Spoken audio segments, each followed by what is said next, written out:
Allez, place à notre Zoom du dimanche. Et en ce premier week-end de janvier, cap sur la destination hivernale par excellence, le Tyrol autrichien et ses 900 glaciers.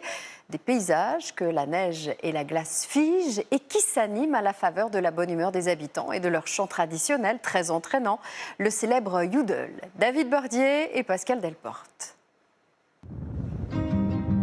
Sur la route du glacier d'Intertux, l'un des plus hauts d'Autriche, notre périple nous conduit dans un lieu magique et mystique.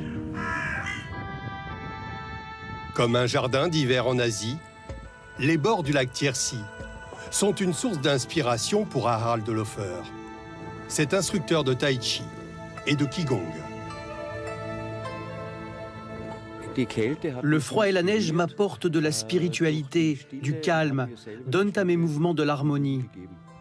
Guide de montagne dans le Tyrol, Harald souffrait d'infections des bronches et des articulations.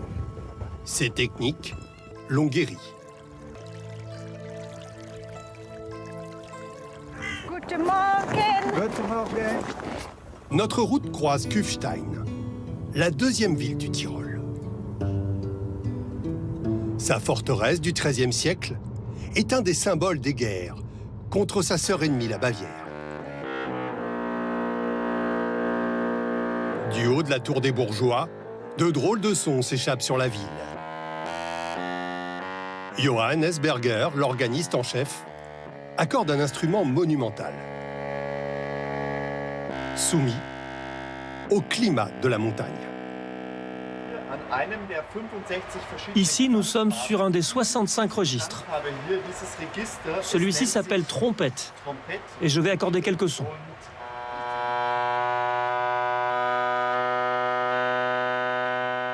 Presque 5000 tuyaux et un carillon composent le plus grand orgue de plein air au monde. On peut l'entendre jusqu'à 10 km.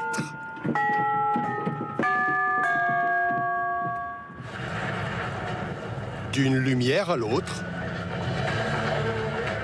d'un son à l'autre, des effets spéciaux nous plongent au cœur des batailles. La nuit, la forteresse de Kufstein retrace son histoire. Ce sont les murs qui parlent. Je vous écoute depuis longtemps, presque 1000 ans. Et aujourd'hui, je peux vous parler. Parce qu'elle a vu des siècles et des siècles, presque un millénaire, je pense maintenant, de gens passer et elle a vu beaucoup de rois, des empereurs.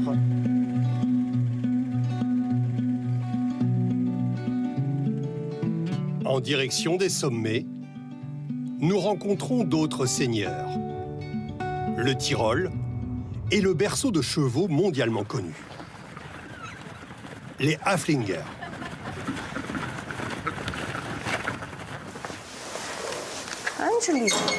Une maternité un peu particulière nous ouvre exceptionnellement ses portes.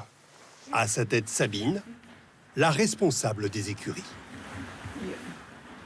Elle veille au bien-être des futures mamans, soigne leurs crinières argent et or, qui ont fait la légende des Haflinger. Sabine leur fait des tresses pour que les crinières ne se mélangent pas trop, ne se salissent pas. Cette jument, âgée de 9 ans, mettra au monde un poulain dans quelques jours.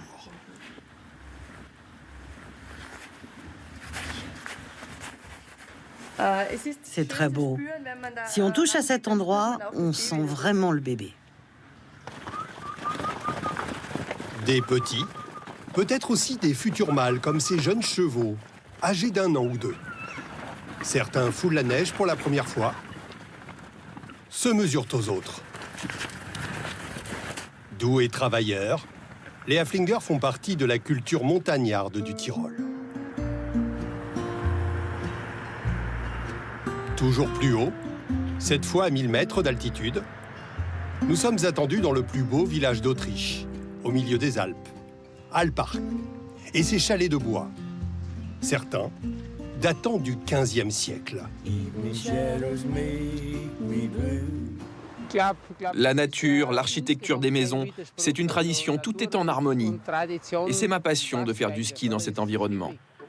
Et la tradition passe aussi par la musique et le chant. Dans cette ferme auberge, les randonneurs aiment regarder les montagnes en écoutant Peter et Gerhard. Une harpe et un accordéon, le Steyrisch Harmonica, la vraie carte postale du Tyrol. Mais sans oublier le fameux yodel.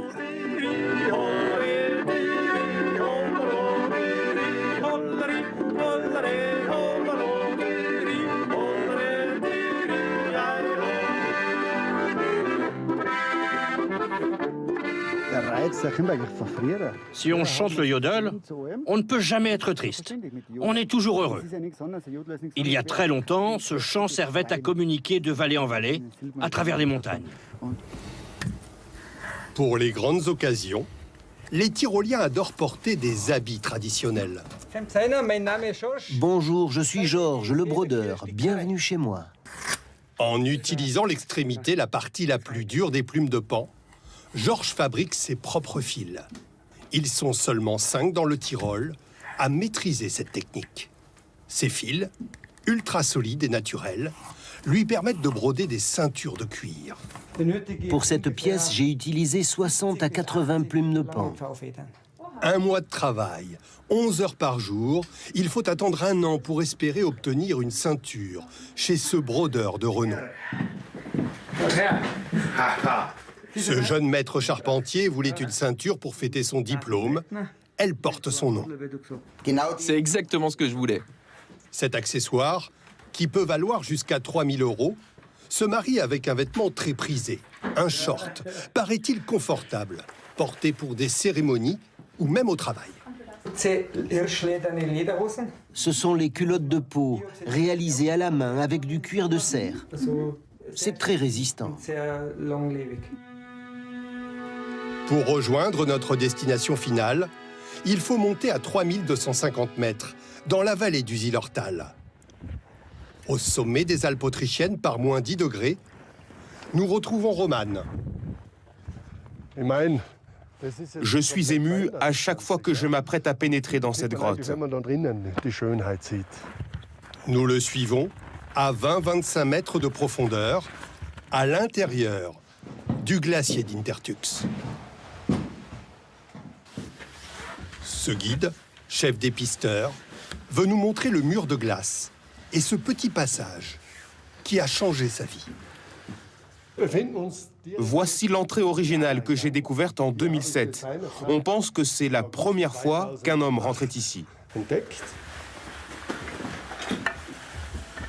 La grotte de Roman s'est peu à peu transformée en palais de glace. Des jeux de lumière, des passages sécurisés. Il l'exploite et l'ouvre au public toute l'année.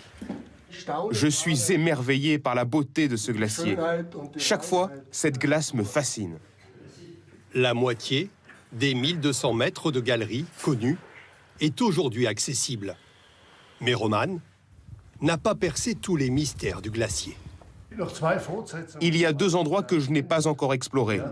Je compte bien le faire dans le futur.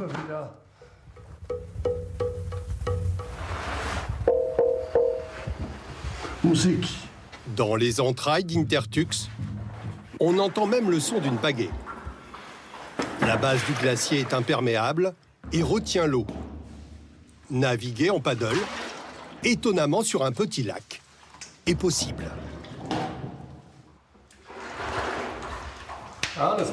L'eau ici ne gèle pas parce qu'elle ne contient pas de minéraux. Un peu comme une eau distillée, totalement pure. Le glacier semble épargné par les changements climatiques et continue d'être étudié par les scientifiques. Un diamant éternel posé sur le toit du Tyrol. Polari obstara io, polari obstara io, polari obstara.